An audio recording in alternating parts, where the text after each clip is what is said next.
할렐루야. 이번 세미나가 참 우리 현장에서는 몇 분 안 되고 우리 영상으로 참석하는 부분들을 많은 분들 보면서 하나님께 감사를 드립니다. 오히려 더욱더 하나님 확장시켜 주시는 것 같아요. 네, 여기서 모일 때보다도 지금 전국에서 함께 또 이렇게 보고 계시고 또 부산에서 또 울릉도에서 또 서울에서 여타 지역에서 이렇게 보고 계신 모든 분들 주님의 이름으로 환영하고 축복합니다. 이번 세미나를 통해서 기대하시는 모든 일들이 넘치는 축복이 분명히 일어나게 될 줄로 믿습니다. 이 세미나를 시작하면서 좀 많이 오랫동안 해오기도 했습니다만 하면서 느끼는 것 중에 하나가 많은 분들이 그런 이야기를 해요. 이 세대와 세대가 무엇입니까? 라고 이렇게 질문하는 분들이 있어요. 그럼 저도 하나 질문을 좀 하나 드릴게요. 가게 흐르는 저주가 있다고 생각하십니까? 없다고 생각하십니까? 어떤 분들은 없다고 하는 분도 계시고요. 있다고 하는 분도 계세요. 예수님이 다 끊으셨는데 뭘 그걸 우리가 이제 와서 또 그 저주가 있느니 없느니 그러느냐. 그런데 없는 게 아니거든요. 이것은 있어요. 그런데 우리가 이 부분들을 명확하게 알지 못한다면은 어떤 면에서는 사단에게 속는 일들이 너무 많아요. 저는 사역을 하면서 느끼는 것 중에 많은 사람들이 속고 살아가는 일들을 너무나 많이 볼 수 있어요. 열심히 기도하는데도 불구하고 열심히 은혜 생활하는데도 불구하고 어떤 면에 계속 이런 일 저런 일로 계속해서 삶을 꼬이게 만드는 일들이 원인이 무엇이 있는가? 어떤 때 내 잘못도 있죠. 내 실수도 있죠. 그런데 내 잘못과 실수를 더 업되게 만들고 더 가중시키는 게 바로 어둠의 세력이거든요. 그 일들을 우리가 분명히 알고 이번 세미나를 통해서 깨닫고 나갈 수 있는 부분들이 또 끊어지고 승리하는 주인공들이 되시기를 간절히 축원합니다. 제가 먼저 세미나를 들어가기 전에 몇 구절의 성경 말씀을 좀 보면서 하나님께서 무엇을 우리에게 말씀하셨는지 이 저주가 어떤 것인지에 대한 부분들을 한번 살펴보기 원합니다. 먼저 하나님 우리에게 먼저 출애굽기 20장 5절 이렇게 기록해 놓고 있습니다. 우리 한번 같이 한 목소리 읽겠습니다. 합독합니다. 그것들에게 절하지 말며 그것들을 섬기지 말라. 나 내 하나님 여호와는 질투하는 하나님인즉 나를 미워하는 자의 죄를 갚되 아버지로부터 아들에게로 3, 4대까지 이르게 하거니와. 여기서 보면 하나님 뭐라냐면은 주님 분명히 이야기해 주고 있어요. 죄를 3, 4대까지 축복을 1000대까지 베풀어 주시게 하다가 주님이 이야기했거든요. 근데 그 1000대라는 이야기가 끊어졌냐는 거예요. 3, 4대는 끊어졌냐는 얘기예요. 근데 종종 그렇게 얘기해요. 3, 4대는 다 끊어지지 않았을까? 예. 그 3대에서 4대에서 위에서 한 일이 끊어졌겠죠. 3, 4대까지라니까. 근데 그 죄를 받아가지고 그 밑에 2대가 3대가 4대가 어떻게 했어요? 또 반복된 죄를 지면은 그 죄가 또다시 3, 4대가 연장되는 거죠. 계속 연장되다 보니까 그 저주는 이어질 수밖에 없는 것이죠. 근데 하나님의 축복은 1000대라고 얘기했거든요. 이 부분들은 바로 무엇이냐? 중간에 어떤 일이 있다 할지라도 그 1000대의 축복은 이어지게 된다는 사실을 우리에게 가르쳐주고 있는 것이거든요. 바로 하나님께서는 이 출애굽기를 통해서 이야기하는 것이 아니라 예레미야를 통해서도 이렇게 이야기를 해주고 있습니다. 예레미야가 5장 7절 한번 읽어보겠습니다. 합독합니다. 우리의 조상들은 범죄하고 없어졌으며 우리는 그들의 죄악을 담당하였나이다. 예레미야가 하는 얘기가 바로 무엇입니까? 그들이 바벨론 포로로 잡혀가는 그 와중에 일들을 겪으면서 뭐라고 얘기해주고 있어요? 우리 조상들은 범죄했고 그 범죄는 그들이 당한 게 아니라 이제 우리들이 그 죄악을 이제 담당하고 있습니다라고 이야기해주고 있고, 결국 조상들이 저질렀던 죄가 그들에게 옹을 통해서 어떻게 됐어요? 이제 바벨론 포로로 잡혀가는 그런 일들이 일어나게 됨을 바라보면서 애통하게 주님 앞에 호소하는 모습이 예가를 통해서 이야기를 해주고 있어요. 또 느헤미야 선지자를 통해서 우리가 많은 사람들이 인용하는 부분들인데 이렇게 기록해 놓고 있잖아요. 느헤미야 1장 6절 우리 같이 읽습니다. 시작. 이제 종이 주의 종들인 이스라엘 자손을 위하여 주여로 기도하오며 우리 이스라엘 자손이 주께 범죄한 죄들을 자복하오니 주는 귀를 기울이시며 눈을 여시사 종의 기도를 들으시옵소서. 나와 내 아버지 집이 범죄하여. 여기서 뭐라고 얘기해 주겠습니까? 이스라엘 자손이 주께 범죄한 죄를 자복하며 바로 느헤미야가 조상들이 저질렀던 죄를 내가 자복한다. 그 죄가 우리 집안에 인해서 범죄했던 부분들을 언급하면 이야기를 해주고 있잖아요. 다니엘도 마찬가지로 이 부분들을 언급해주고 있어요. 다니엘서 9장 16절을 같이 읽습니다. 시작. 주여 구하옵나니 주는 주의 공의를 따라 주의 분노를 주의 성 예루살렘 주의 거룩한 산에서 떠나게 하옵소서. 이는 우리의 죄와 우리 조상들의 죄악으로 말미암아 예루살렘과 주의 백성이 사면에 있는 자들에게 수치를 당함이니이다. 다니엘도 분명히 우리 조상들 때문에 이런 수치와 모욕을 당하며 이 바벨론으로 포로로 잡혀와서 이 모든 고난을 당하고 있음을 이야기를 해주고 있는 것이죠. 그렇다면은 가게 어르는 저주가 없느냐? 있어요. 민족적으로 내려오는 죄가 있고요. 개인적으로 가문을 통해 내려오는 죄가 있어요. 그래서 이번에 우리 국가적인 죄가 어떤 것이 우리 대한민국 안에 있는 부분들, 또 우리 가정 안에 있는 부분들, 심지어는 우리가 교회 안에 종교계 안에도 있는 이 내려오는 죄악들이 어떤 것인지를 우리가 낱낱이 좀 살펴보면서 이 부분을 하나하나 끊어나갈 수 있는 모습들이 이루어지기를 간절히 축원합니다. 우리가 보면은 이 조상의 죄 그러면은 눈에 보이지 않잖아요. 세균이 발견되기 전에 우리는 아무것도 몰랐죠. 무엇 때문에 우리가 병들었는지 또 죽어가는지를 몰랐던 일들이 굉장히 많았죠. 그래서 많은 사람들이 음식이 부패한 것을 어떻게 알 수 있었을까요? 음식이 부패한 것을 알기 위해서 그들이 했던 일은 다른 것 아니에요. 어떤 상태가 됐는지 음식을 바라보죠. 근데 곰팡이도 피지 않았어요. 본래 있던 것과 상한 것도 없는 것 같아요. 근데 그 두 번째 맞는 거 보니까 냄새를 맡아보잖아요. 냄새를 맡아보니까 쉰내가 나고 뭐 잘못된 냄새가 나니까 아 이것은 상했어. 그러면서 버리게 되잖아요. 그런데 우리가 이 세균이 발견되기 전에는 눈으로 보이지 아니하니까 또는 우리 냄새를 통해서 그 모든 일들을 잘못됐는지 잘못되지 않았는지 균이 있는지 없는지 부패됐는지를 가부를 판단하게 되고 그것을 버리게 되는 모습들도 볼 수 있었어요. 그러나 오늘날 세균이 발견되면서 어떤 일이 벌어졌습니까? 바로 이것은 세균 때문에 바이러스 때문에 이루어진 일이라 그래가지고서 바로 그 세균을 눈에 보이지 않는데 차단하기 위해서 지금 우리 코로나 바이러스 때문에 얼마나 많이 고통을 당하고 있습니까? 눈에 보입니까? 보기를 했어요. 뭐 여기다 저기다 이야기하지만 그러나 우리는 뭐 델타 바이러스 어떤 것인지 코로나19 어떤 것인지 모양도 모르는 거죠. 그냥 우리 영상으로 보여주는데 보면 동그란 게 뭔가 빠끔빠끔 있는 발판 같은 게 있는 거 보니까 아 저게 바이러스의 어떤 그 표식인가 보다라고 할 뿐이지 바이러스는 그렇게 안 생겼을 거예요. 현미경으로 본다 할지라도. 어쨌든 세균이 발견되면서 어떻게 합니까? 아 손을 씻어야 돼. 위생관념을 해야 돼. 그 세균이 오지 않도록 내가 여러 가지 차단해야 돼. 심지어는 마스크를 써야 돼. 그래가지고서 막 같이 모이는 장소에 모이지 않게 지금 뭐 3단계니 4단계니 넘어가면서 여러 가지 많은 사회적으로 제한하는 일들이 바로 무엇입니까? 바로 세균을 차단하기 위해서 이 모든 일들을 이루고 있는 모습을 볼 수 있죠. 그리고 또 우리가 치료하고 또 내가 감염되지 않게 여러 가지 많이 애쓰는 모습을 볼 수 있잖아요. 영적인 세계도 마찬가지예요. 영적인 세계도. 눈에 보이지 아니하는 이 저주가 우리의 삶 속에서 계속해서 파급돼 들어와서 그냥 하나가 들어와서 하나로 끝나는 게 아니라 이 하나가 계속해서 2개가 되고 4개가 되고 6개가 8개가 되면서 계속 번성하면서 우리의 삶 속에 더 많은 영향력을 미치게 되는 일들을 찾아볼 수 있게 되는 것이죠. 오늘부터 하게 되는 이 세대와 세대 세미나를 통해서 우리가 함께 나누기 원하는 것은 눈에 보이지 않지만 그러나 그 저주가 우리의 모든 삶을 사망으로 이끌어가기 위해서 흔드는 모든 일들 앞에 속지 말고 진실로 하나님의 사람으로서 하나님께 영광 들며 달려가는 귀한 삶의 역사가 우리 모든 성도들의 삶 속에 또 영상을 예배를 우리 모든 지체들 속에 넘쳐나게 되기를 간절히 축원합니다.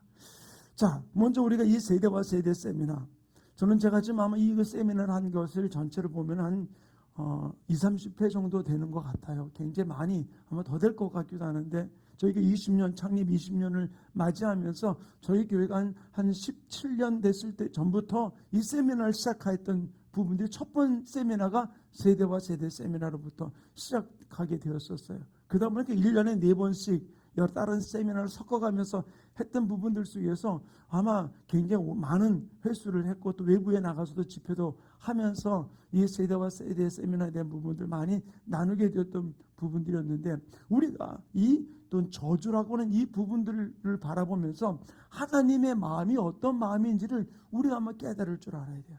하나님의 마음을 모르면은 어떻게 될까요? 내 마음에서 쓴뿌리가 생겨요.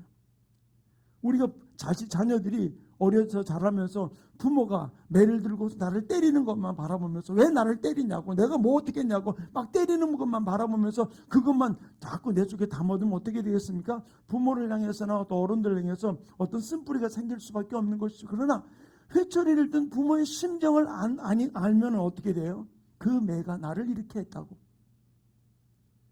그 매가 나를 이렇게 했다고. 이런 자리를 있게 만들었다고 하면서 오히려 그 매가 진짜 감사한, 나를 혼내줬던 그 체벌이 감사한 부분으로 다가올 수 있는 부분들이죠. 우리가 이 세대와 세대 세미나 또는 별로 듣기는 좋은 소리는 아닙니다만 저주라는 이 말을 하나님은 왜 하실까? 자손 3, 4대까지 저주가 임한다라고 하는 이야기를 왜 하셨을까? 우리는 하나님의 마음을 우리가 분명히 알게 된다면은 결코 여기에 속지 않아요. 섭섭하지 않아요. 쓴뿌리가 생기지 않고 오히려 그것이 내게 복이 된다는 사실을 알면서 하나님 앞에 감사하며 나가는 삶이 이루어지게 될 줄을 믿습니다. 바로 느헤미야 13장 2절은 이렇게 이야기해 주고 있습니다. 우리를 향해서 함께 읽습니다. 시작. 이는 그들이 양식과 물로 이스라엘 자손을 영접하지 아니하고 도리어 발람에게 뇌물을 주어 저주하게 하였습니다. 그러나 우리 하나님이 그 저주를 돌이켜 복이 되게 하셨다 하였느니라. 자 보세요. 하나님은 어둠이 또는 세상의 어떤 것들이 우리를 저주하는 그 모든 일들을 우리가 하나님의 자녀이기 때문에 그 저주를 어떻게 복으로 바꿔주었다고 이야기해 주고 있어요. 하나님은 어떻든 우리 가운데 저주가 임하지 아니하고 하나님의 복 가운데 축복 가운데 나가기를 원하시는 것이 하나님 아버지 마음이라는 사실을 우리는 분명히 기억해야 될 줄 믿습니다. 그러면 이번 세미나를 통해서 이 아버지의 마음을 알고 우리 올바로 달려갈 수 있는 모습이 우리 모든 제체들 속에 이루어지기를 간절히 축원합니다. 오늘 첫 시간에 할 일은 바로 무엇인가 하면 세대 간에 내려오는 축복과 저주에 대해서 함께 말씀을 나누게 될 거예요. 근데 우리 한번 봅시다. 세대와 세대 간에 내려오는 저주. 제가 전체를 좀 몇 번 타임으로 네 타임으로 전체를 하게 될 텐데요. 먼저 우리가 오늘 바라볼 게 바로 무엇이냐면은 세대 간에 내려오는 축복과 저주. 이런 이야기를 들은 적이 있어요. 위패 감별사들이 어떤 돈을 많이 만지느냐, 위패를 많이 만지느냐, 진품을 많이 만지느냐. 우리는 절대 이거 잘못된 거야 찾을 수 있어요. 근데 그러기 위해서는 이 위패 감별사는 진품을 계속 만져본다고 합니다. 그러다 보니까 그것만 만지다 보니까 어쩌다 위패가 들어오면은 금방 그것을 구분해낸다고 합니다. 저는 이번 세미나를 통해서 알아야 될 것은 하나님이 우리에게 주시는 축복이 어떤 것인지 우리가 분명히 깨닫고 나가면은 거기서 잘못된 게 어떤 것인지를 바로 깨달으면서 나갈 수 있는 삶, 또 하나님 주시는 그 축복의 통로가 어떤 것인지를 알게 되거든요. 그래서 첫 시간에는 바로 우리 세대와 세대 간에 내려오는 축복이 어떤 것인지, 저주가 어떤 것인지 이 부분들을 우리가 한번 깨달을 수 있는 모습들이 이루어지기 원합니다. 바로 하나님의 말씀을 예수님께서는 씨 뿌리는 비유를 통해서 우리에게 이야기를 해주고 있어요.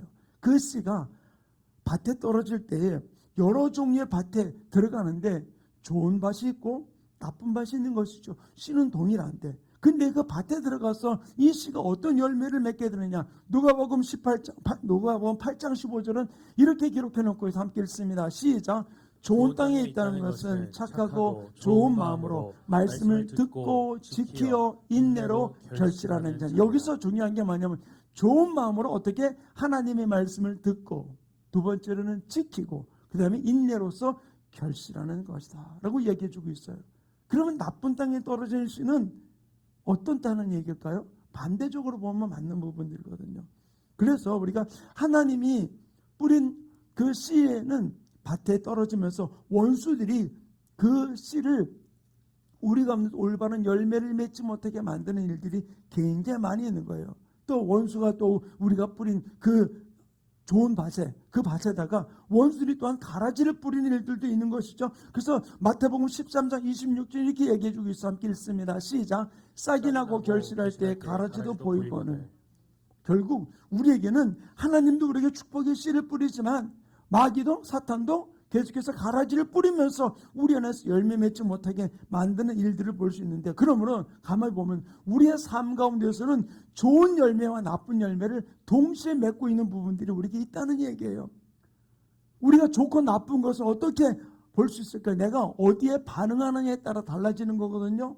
나쁜 씨가 떨어졌더라도 그 씨에 내가 반응하지 않으면 절대로 그 씨는 열매를, 싹을 낼 수가 없다는 것이죠. 근데 이 부분들 우리가 올바로 바라보면서 어떤 것이 우리에게 내려오는 나쁜 씨인지 좋은 씨인지를 분별할 수 있는 모습이 이루어지기를 간절히 축원합니다. 자, 첫 번째 우리가 살펴볼 것은 뭐냐? 씨는 뭐 어떤 것이냐는 거죠. 한번 이걸 한번 좀 보도록 합시다. 오늘 우리가 살펴보기 원하는 것은 세대 간에 내려오는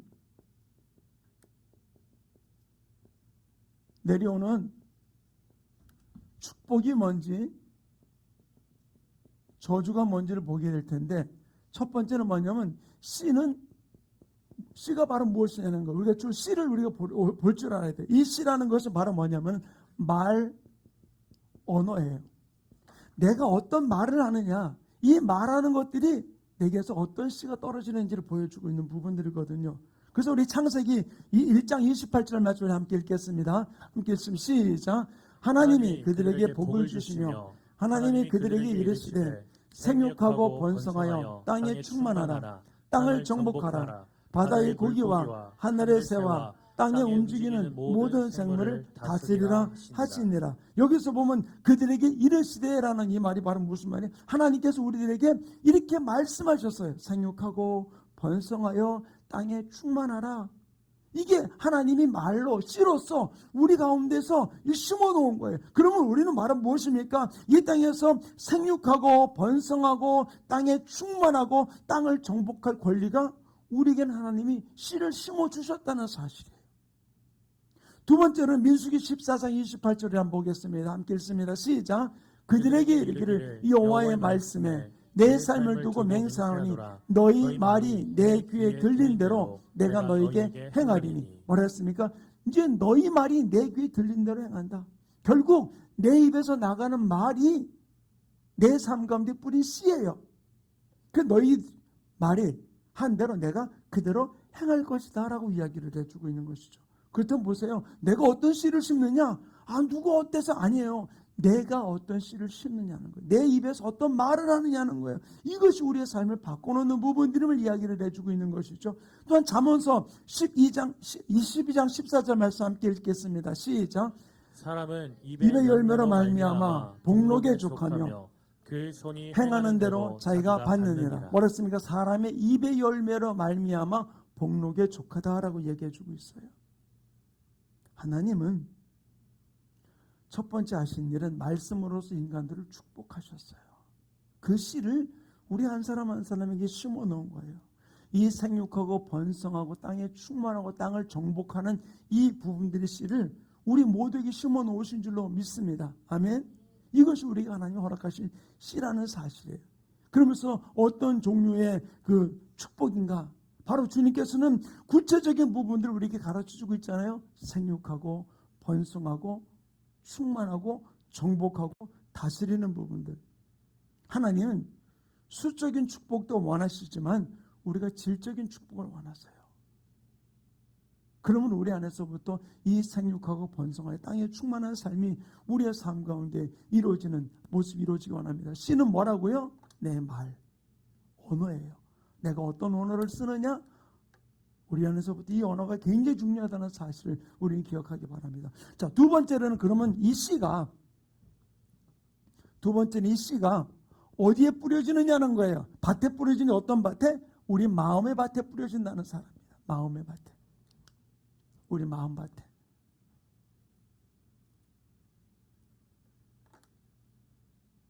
신명기 30장 14절 말씀을 같이 읽겠습니다. 시작. 오직 그 말씀이 내게 매우 가까워서 내 입에 있으며 내 마음에 있은즉 내가 이를 행할 수 있느니라. 뭐랬습니까? 내 입에 있고 내 마음에 있다. 바로 이것이 우리 마음에 심어짐을 이야기해 주고 있는 것이죠. 우리의 씨가 어디 뿌려져야 되는 것이에요? 씨는 다른 것, 우리 마음에 뿌려지게 된다는 것이죠. 그런데 어떤 사람은 머리에 뿌려지는 사람이 있어요. 머리에.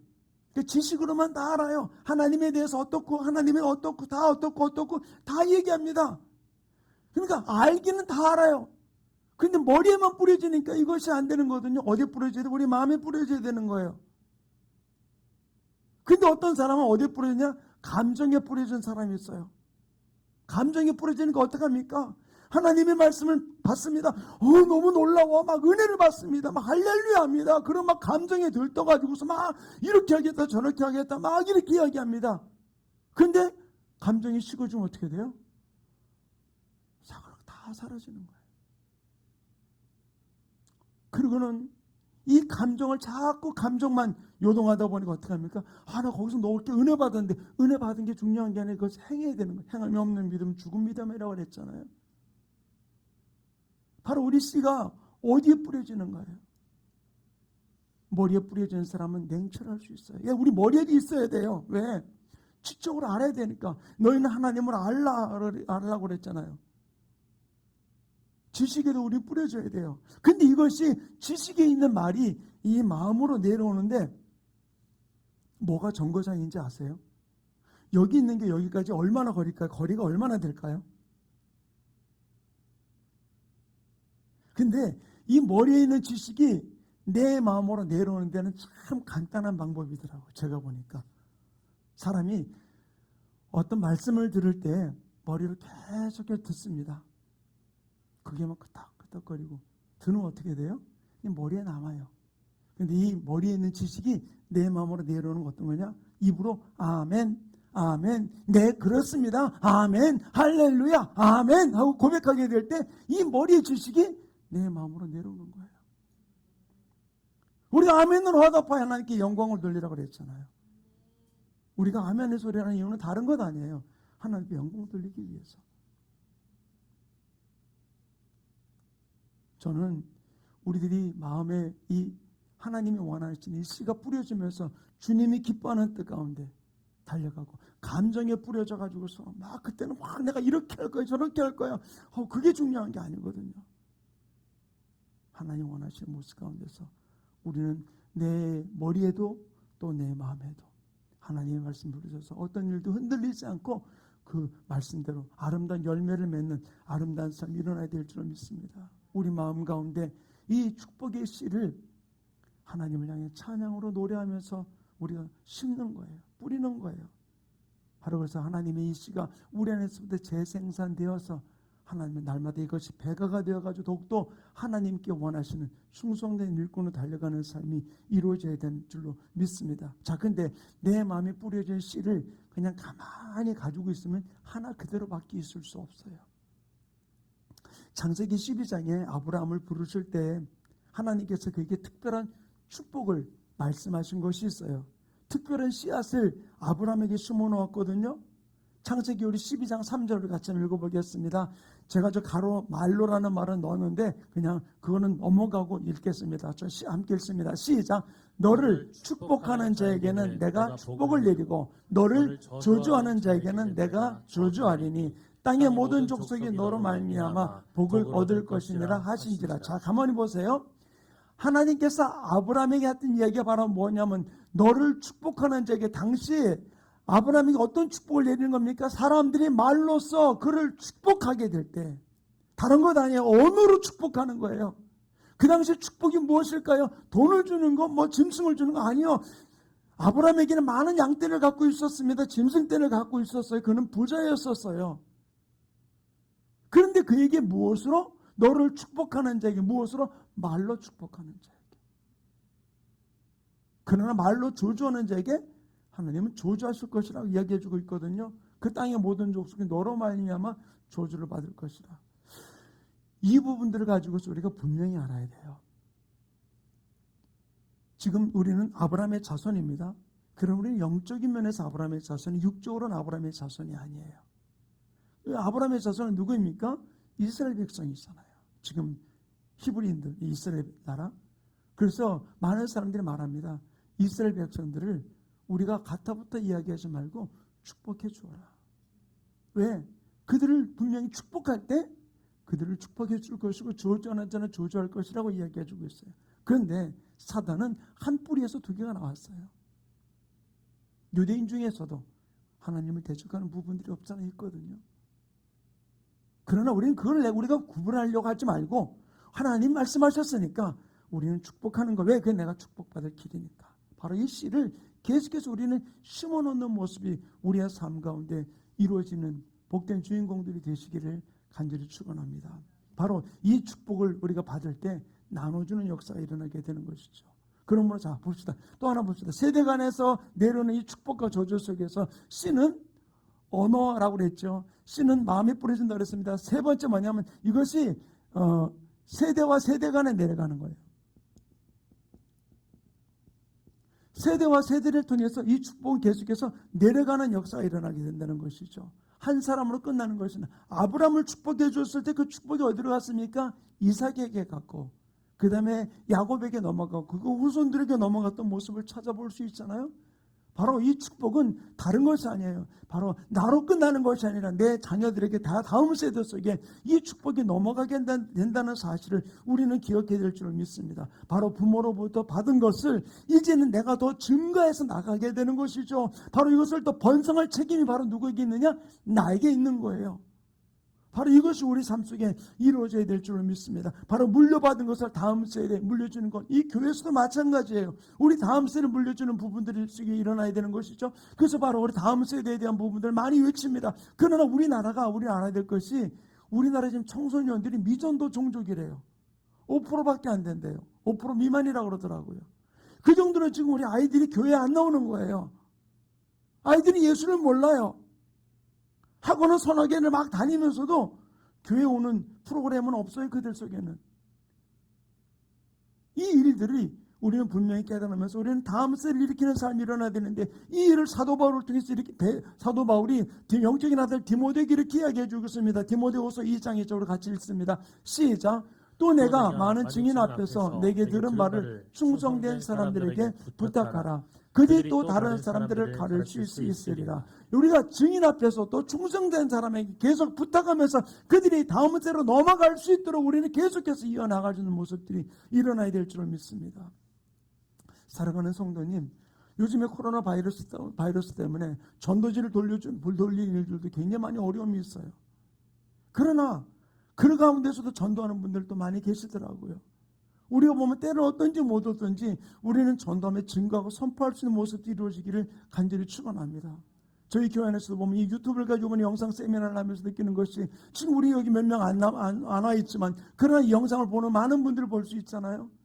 서로 함께 이렇게 나누지 디스커션 하지 못하는 부분이 좀 안타까운 부분들도 있지만 그러나 많은 분들이 보고 있는 모습 볼 때 제가 얼마나 감사한지 모르겠어요. 제가 여기 올라오기 전에 우리 교회 유튜브에 접속됐던 분을 가만히 보니까 17분이 접속돼 있더라고요.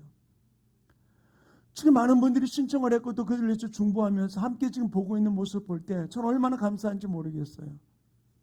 사랑하는 성도님, 우리가 할 수 있는 방법들은 뭐 꼭 이렇게만이 아니라 시대가 변해가면서 유튜브나 또는 모바일이나 이런 부분들을 통해서 우리가 함께 말씀을 증거하고 나눌 수 있는 모습들, 이것을 우리가 한번 생각해 봐야 될 부분들 중에 하나라는 생각이 듭니다.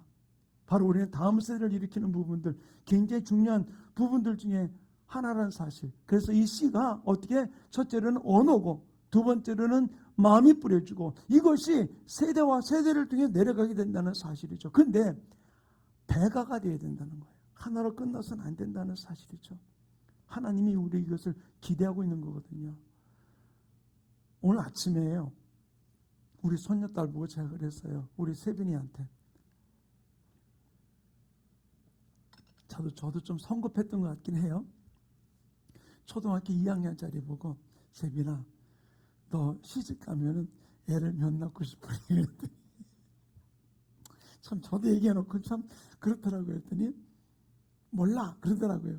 그래도 몇 명 낳고 싶은데 그랬더니 2명 그러더라고요. 그래서 야 2명 낳으면 너하고 네 신랑하고 둘이 똑같이 둘 낳으면 배가가 되는 게 아니잖아. 그랬더니 그다음 뭐라 그래? 나 몰라 그러더라고요. 참 요즘에 보니까 둘만 낳은 사람도 참 대단한 사람이라고 그래요. 근데 둘 낳으면 둘 똑같이, 이건 배가가 아니잖아요. 그죠? 근데 우리 아들 가정은 셋을 낳아서 참 너무 참 감사한 부분들이 있어요. 그래서 제가 가끔 목사님을 만나면 자랑을 해요. 저는 손주가 5입니다. 그럼 깜짝 놀래요. 근데 보세요. 하나님은 세대와 세대를 통해서 배가 하기를 원하세요. 양적인 면에서도 배가 하기를 원하거든요. 근데 우리가 보면 이 교회가 점점, 교회 안에 있는 교회 학교들이 점점 문을 닫고 있고 움직이지 않는 모습, 중고등부가 없어지는 일들. 지금 저는 한 900명 모인 그런 커뮤니티, 거기에 지금 카페에 들어가 있는데, 거기에 보면 그 교회 전도사님들, 목사님들이 지금 거기 가입이 돼 있어요. 그래, 우리 교회 이번에 이런 행사합니다. 이런 4단계 이렇게 하려고 합니다. 전국적으로 물어오면서 같이 나누더라고요. 저는 그냥 가만히 보고만 있는데 참 열심으로 열정적으로 하는 목사님들, 교회들도 많이 볼 수 있더라고요. 왜? 다음 세대를 위해서, 그 모바일을 가지고서 아이들에게 전도하기 위해서. 그런데 우리 교회에서 아무리 잘해놓아도 지금 매스컴에서 얼마나 열심히 잘합니까? 세상 유튜브들 얼마나 멋지게 나가고 있어요. 그러나 우리가 그럼에도 불구하고 우리는 다음 세대에 이 유업을 물려주기 위해서 우리는 애쓰고 나갈 때 하나님께서는 그들보단 좀 뭐라 그럴까요? 좀 모습은 좀 부족할지 모르겠지만, 그러나 성령님이 역사하실 때 바로 우리 또는 유튜브를 통해서, 모바일을 통해서, 인터넷을 통해서 더 많은 복음의 역사가 일어나는 아름다운 삶이 일어나게 될 줄로 믿습니다. 그러므로 바로 이런 씨가 이렇게 넘어간다는 사실을 우리는 기억하기 바랍니다. 자, 첫 번째 씨가 말 언어라고 그랬어요. 두 번째는 마음이 부러진다고 그랬습니다. 세 번째는 세대와 세대 가운데 이루어지게 됩니다. 네 번째는 뭐냐면 다른 것이 아니라 배가의 원칙이에요. 네 번째는 배가의 원칙입니다.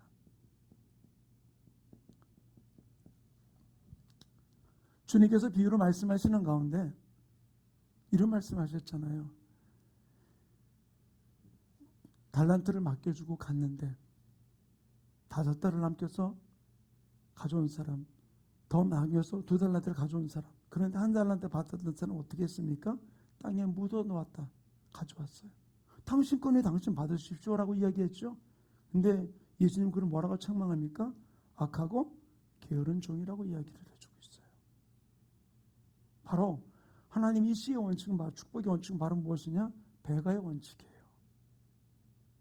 이 배가가 우리 안에서 이루어질 때, 다음 세대에 넘겨주고 물려줄 때 하나님 놀라운 역사가 일어나게 되는 줄로 믿습니다. 하나님을 아는 지식, 이것이 배가가 되어서 주님 앞에 나아갈 수 있도록, 그래서 우리가 더욱더 본이 되는 삶으로 달려갈 수 있는 아름다운 삶이 이루어져야 될 줄로 믿습니다. 그러므로 이것이 바로 아브라함에게 이 모든 부분을 준 것은 단지 아브라함으로만 끝나는 것이 아니라 이삭에게, 또 야곱에게, 그 다음에 또 12지파를 통해서 더 많은 민족을 이루기 원하시는 하나님의 모습. 그래서 그 부분을 아브라함이 보여준 것이 바로 무엇입니까? 너는 열국의 아비가 되리라라고 이야기해 주고 있는 것이죠.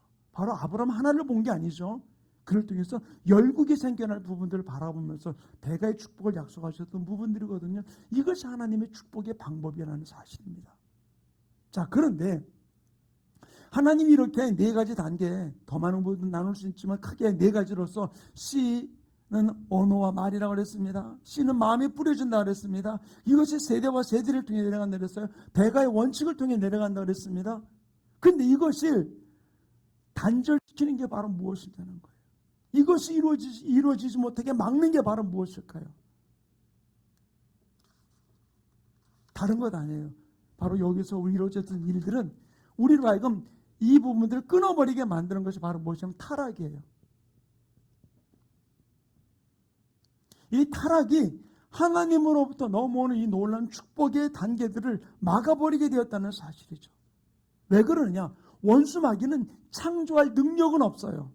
창조할 능력은 없지만 모방을 할 줄 알거든요. 모방을 할 줄 알다 보니까 어떤 이 모든 하나님의 일들을 왜곡시켜 가지고서 하나님 원하지 않는 모습으로 나가게 만들었던 일들을 찾아볼 수 있어요. 하나님께서 아담과 하와에게 사단 마귀가 나타나서 어떻게 합니까? 그를 꿰었던 부분들, 하나님의 말씀을 왜곡시켰던 모습을 볼 수 있죠.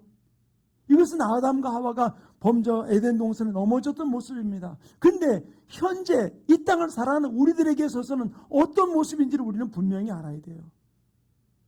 우리 하나님이 능력이 없는 것 같이 왜곡시키는 일들이 너무나 많이 벌어지고 있거든요. 교회 다녀봤자 기도했는데도, 나 열심히 헌신했는데도 불구하고 왜 축복이 이루어지지 않고 내가 어려움을 당하는 이유가 바로 무엇인가? 근데 하나님이 미리 우리에게 이 부분들을 언급하며 말씀하셨어요. 그러면서 우리로 하여금 정신 차리고 하나님의 말씀 안에 붙어 있을 것을 이야기해 주고 있거든요. 이 이야기가 바로 무엇이냐? 요한계시록 13장 7절을 한번 같이 읽겠습니다. 시작. 또 권세를 받아 성도들과 싸워 이기게 되고 각 족속과 백성과 방언과 나라를 다스리는 권세를 받았으니. 자, 이거 계속 떼어주세요. 여기서 권세를 받다면 13장 6절에 보면은 마귀가 권세를 받아서 성도들과 하나님의 자녀들과 싸워서 누가 이겨요? 마귀가 이긴 거예요. 마귀가 이긴 거예요. 자, 가만히 이 땅의 모습을 좀 가만히 보세요. 어떤 일이 벌어지고 있습니까? 교회가 이깁니까? 지금 세상이 이깁니까? 세상이 이기고 있는 것 같이 보이잖아요. 세상이 교회를 억압하는 것 같이 보이잖아요. 어떤 말의 권세도 보면 세상의 말이 더 힘이 있는 것 같아 보입니다. 믿는 자들이 어떤 모습이 전혀 영향력을 끼치지 못하는 모습들도 너무나 많이 찾아볼 수 있잖아요. 세상이 이기는 것 같아 보여요. 근데 우리가 여기서 정신 차려야 될 부분들이 있어요. 아니라는 거예요. 이것이 아니라는 사실을 우리는 분명히 알아야 될 줄 믿습니다. 마지막 때 일어날 일들을 요한계시록을 통해서 보여주는 것은 우리가 종말이라고 하는 부분들로만 바라볼 부분들이 아니라 지금 이 땅에서 벌어지고 있는 사단과 하나님의 자녀들과의 싸움 속에서 어떤 일이 벌어지고 있고 세상 사람들의 마음을 뺏어가는 것이 어디 있습니까? 보세요. 가만히 보세요. 어디든지 잘 된다 그러면 거기에 사람들이 몰립니다. 좋다 그러면 거기에 몰리게 돼 있어요. 또 성공했다라고는 몰리게 됩니다. 무슨 일이 있다? 몰리게 되어 있는 것이죠. 근데 이것을 우리가 믿는 자들이 하나님의 말씀의 축복의 그 통로를 분명히 알지 못한다면 세상이 원하는 요구대로 살아갈 수밖에 없는 모습임을 이야기해주고 있어요. 이 부분들이 좀 긴 구절이지만 요한계시록 13장 12절부터 15절 말씀까지 같이 한번 읽어보겠습니다. 함께 합독합니다. 시작. 그가 먼저 나온 짐승의 모든 권세를 그 앞에서 행하고 땅과 땅에 사는 자들을 처음 짐승에게 경배하게 하니 곧 주게 되었던 상처가 나은 자니라. 큰 이적을 행하되 심지어 사람들 앞에서 불이 하늘로부터 땅에 내려오게 하고 짐승 앞에서 받은 바 이적을 행함으로 땅에 거하는 자들을 미혹하며 자들에게 이르기를 칼에 상하였다가 살아난 짐승을 위하여 우상을 만들라 하더라. 그가 권세를 받아 그 짐승의 우상에게 생기를 주어 그 짐승의 우상으로 말하게 하고 또 짐승의 우상에게 경배하지 아니하는 자는 몇이든지 다 죽이게 하더라. 여기서 말했습니까? 죽었다가 살아나고 그들이 하늘에서 불을 끌어내리고 놀란 이적을 행하고 반대하는 자들을 죽이는 이 일들을 행함을 통해서 어떻게 우리 믿는 자들이 하나님의 말씀 안에서부터 벗어나게 만들고 하나님의 말씀을 신뢰하지 못하게 만드는 이 일들을 행하면서 우리로 하여금 주님으로부터 점점 멀어지게 만드는 부분들이 있죠.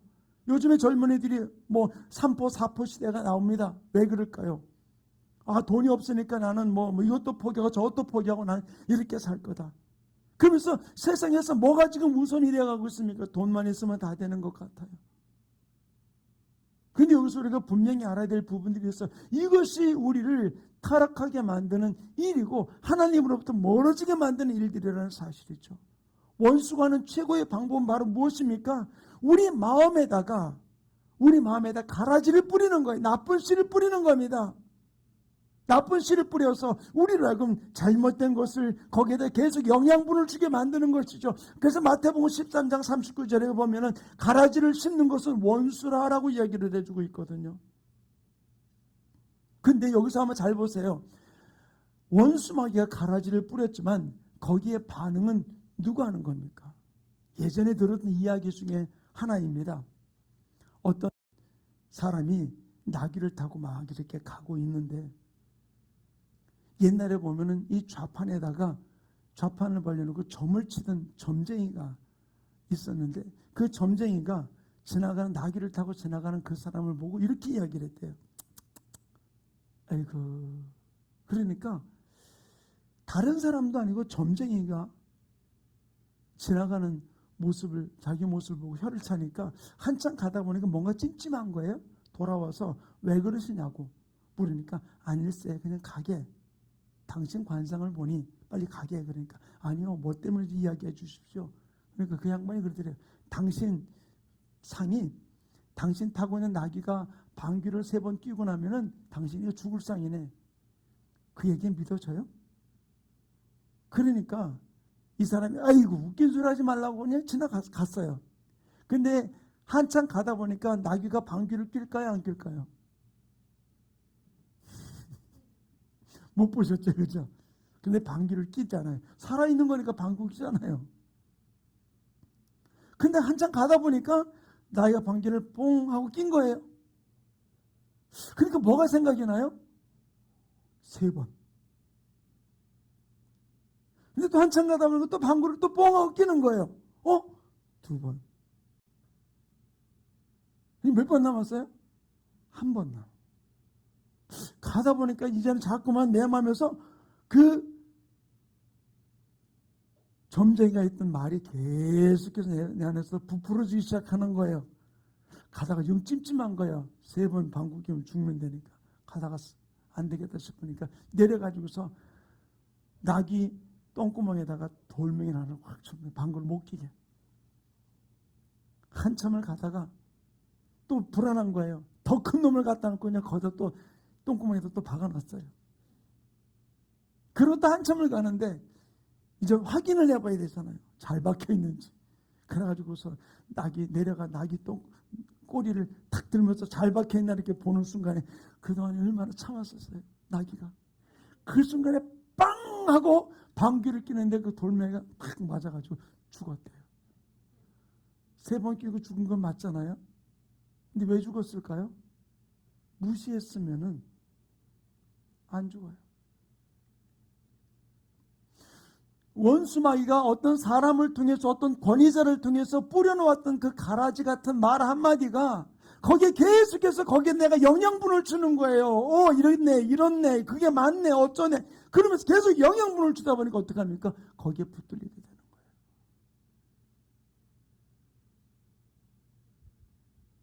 사랑하는 성도님, 우리는 어떤 것이 내 속에서 자라게 할 수 있는지를 선택할 권리가 나에게 있어요. 내가 이 말은 아니야, 끊어버리는 거예요. 그리고 하나님이 주신 그 축복의 씨만을 내 속에서 가지고 품고 나갈 때 우리 속에서 역사하게 되는 것이죠. 원수는 던질 뿐이에요. 말로 던집니다. 어떤 때는 여러 가지 환경으로 우리에게 던져놓습니다. 근데 그거를 내 안에서 받아들이고 내가 거기서 자꾸 영양분을 준다면 어떤 일이 벌어질까요? 바로 거기서 어둠은 장난하기 시작하는 저주의 문을 여는 결과를 가져올 수밖에 없다는 것이죠. 우리 마음에 들어가는 것은 우리가 결정하고 받아들일 때만 들어올 수 있는 거예요. 아담과 하와가 그것을 받아들이니까 어땠어요? 이제 그 선악을 알게 하는 나무가 먹음직도 하고 보암직도 하고 지혜스럽고 탐스럽다. 나를 지혜롭게 할 만한 것이라고 보게 되었던 것이죠. 안 들었다면 소용없는 것이죠. 우리는 알아야 돼요.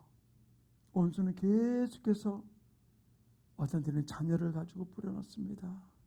직장 속에서 사람들이 뿌려놓습니다. 어떤 데 위에 상사가 뿌려놔요. 옆에 사람들이 뿌려놓고, 또는 어떤 데 심지어는 하나님의 사람이라고 하는 사람이 여기서 뿌려놓는 가라지들도 있어요. 여기 우리는 속지 말아야 되는 것이죠. 그 부정적인 말에 내가 반응하면서 나갈 때 원수는 박수 치는 거예요. 너 걸렸다. 너 걸렸다. 잘 걸렸다. 계속해서 그 말에 묶여나가는 일들을 볼 수 있는 것이죠. 그러면서 우리는 이제는 여기서 잘못된 것을 심지 말아야 돼요. 하나님을 보겠습니다. 바로 우리가 종종 이런 부분 앞에 속아 넘어갈 때 굉장히 많이 있어요. 땅입니다. 축복의 나무라고 할 수 있는 부분도 있죠. 하나의 축복의 나무입니다. 또 하나는 저주의 나무입니다. 영양분을 계속해서 공급해 주는 것이죠. 이 축복의 나무에다가. 그러면 여기에서 이 축복의 나무를 심은 대로 축복의 열매가 하나 둘 맺어지게 되는 거예요. 사랑의 열매, 온유의 열매, 겸손의 열매, 열매들이 맺어지게 돼요. 반대로 이 저주에도 계속해서 어둠들이 이 안에다가 영양분을 심게 되는 것이죠. 공급하는 거예요. 계속해서.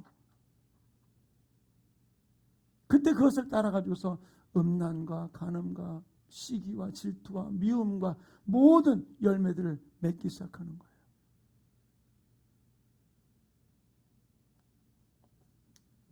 사랑하는 성도님, 우리가 분명히 알아야 될 일은 바로 무엇일까요? 아담과 하와를 통해서 타락하고 난 이후에 그들에게 찾아온 것이 바로 무엇입니까? 아담과 하와가 선악과를 따먹고 첫 번째 그들에게 왔던 것은 두려움이었었어요. 왜? 하나님께서 건의하시는 모습을 보고 두려워하여 숨었다라고 기록해 놓고 있어요. 두 번째 온 것이 바로 무엇입니까? 수치심이에요. 둘이 벌거벗었으므로 부끄러워해서 무화과 나무 잎으로 치마를 만들어서 가렸어요.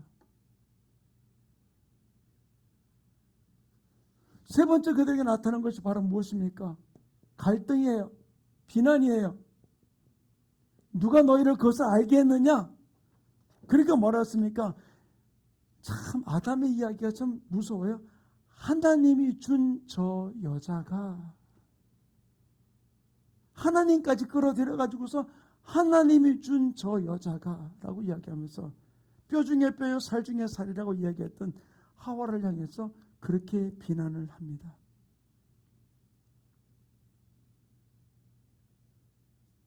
우리가 여기서 알아야 될 일은 원수 마귀가 우리의 삶 속에서 우리로 하여금 이런 부분들로서 우리를 점점 가중시키고 점점 죄악 가운데 들어가게 만드는 것이죠. 결국 아담과 하와가 이 일로 인해서 그들 가운데 이루어진 일은 바로 무엇입니까? 네 번째 부분은 고통과 수고와 땀이 그들 가운데 일어나게 됐어요. 해산의 고통을 주었죠? 하와에게. 그리고 땀을 흘려야지만 수고를 해야지만 열매를 얻을 수 있게 만들어 놓았던 것이죠. 바로 우리가 이 타락하고 난 후에 인간에게 찾아온 것이 바로 무엇이냐? 다른 것 아니에요. 우리에게는 두려움이 찾아오고 수치심이 찾아오고 갈등하고 비난하고 원망하는 부분들. 그리고 어떤 분이 교회 안에 원불교 신자가 있다고 그러더라고요. 왜 무슨 원불교 그랬더니 원망하고 불평하는 게 원불교 신자래요. 원망하고 불평하고 교만한 거. 그래서 원불교 신자라고 그러더라고요. 근데 우리 안에서 이것은 누구로부터 온 거냐? 마귀로부터 온 부분들을 이야기해 주고 있는 것이죠. 바로 이 땅이 이제는 결실을 하는 좀 어떻게 됐습니까? 이 저주의 열매가 우리 가운데 벌어지게 됐던 부분들인 것이죠. 하나님 원하신 모습이 아니다.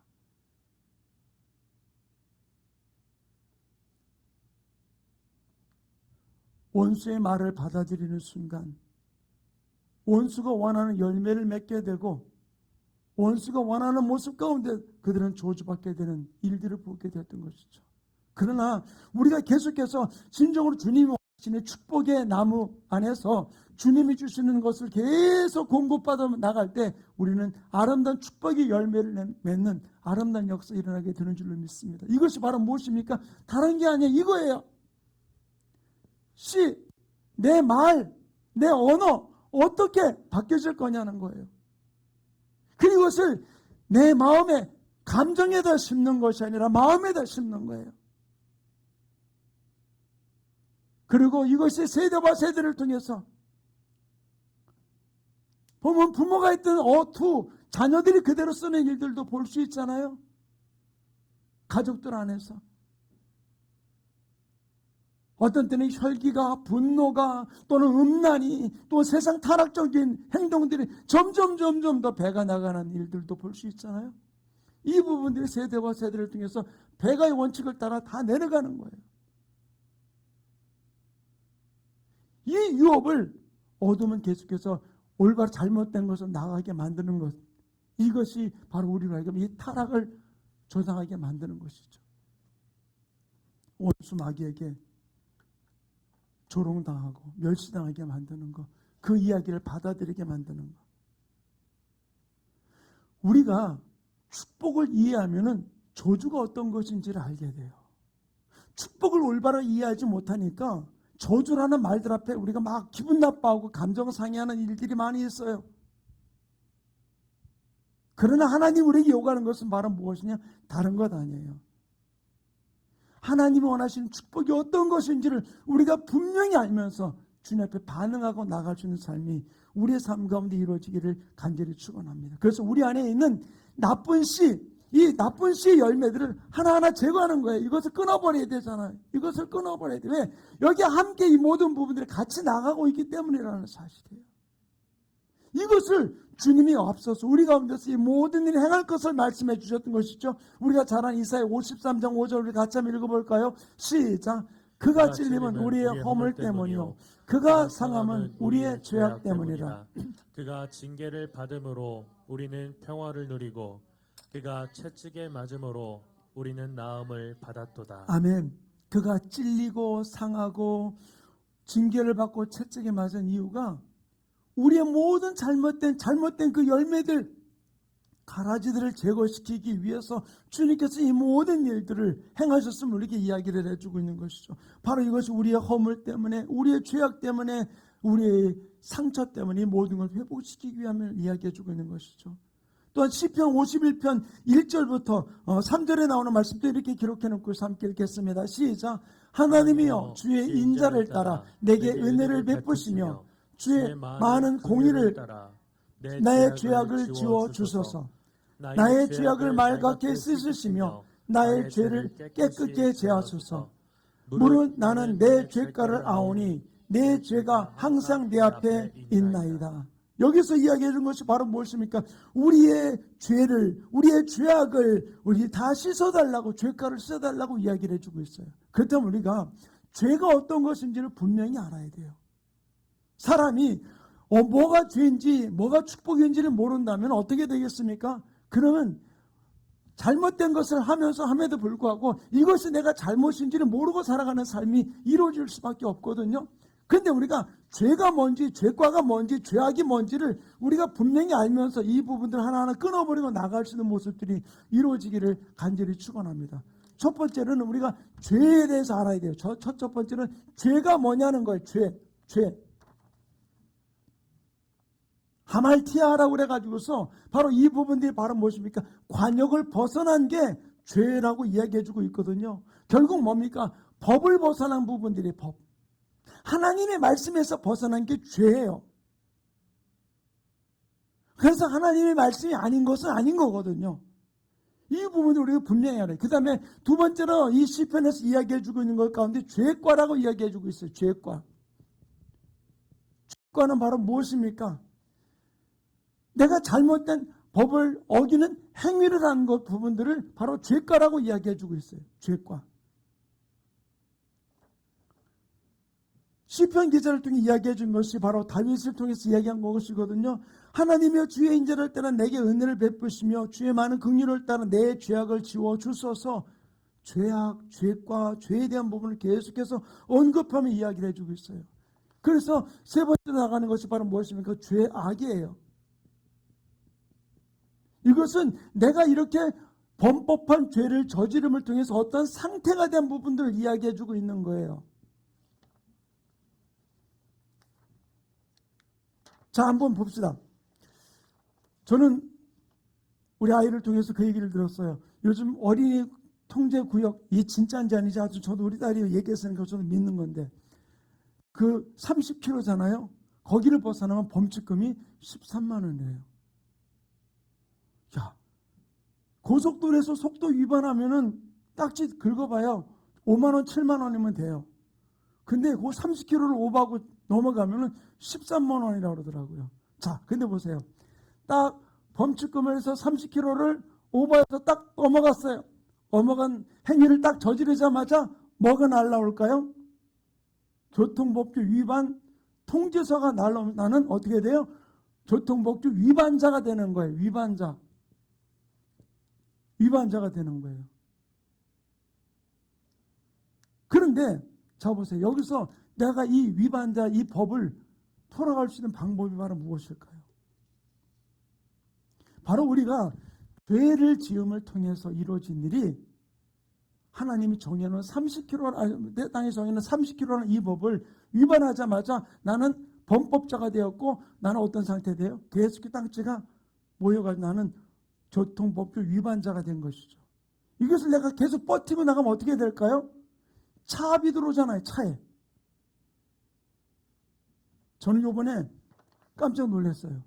저희 교회 차 스타렉스를 21년 된 차를 폐차를 시키면서 폐차시키고 났는데 과징금이 엄청나게 나온 거예요. 이게 도대체 어떻게 된 일이냐 그랬더니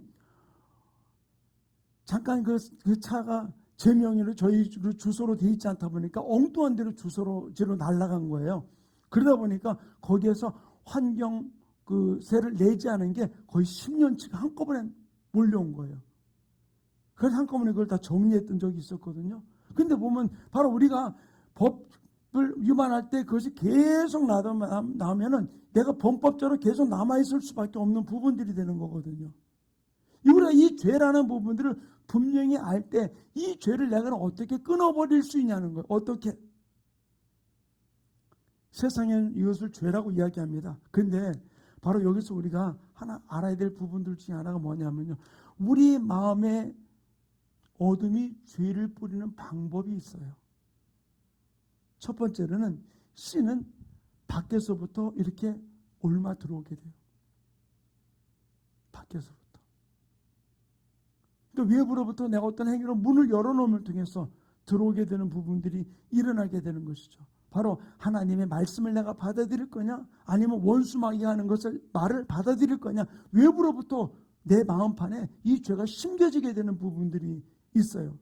두 번째는 어떤 것이냐면은 바로 우리의 행위의 결과로 인해서 내가 행위의 결과로 인해 가지고서 그것이 내 안에 들어오는 부분들이 있거든요.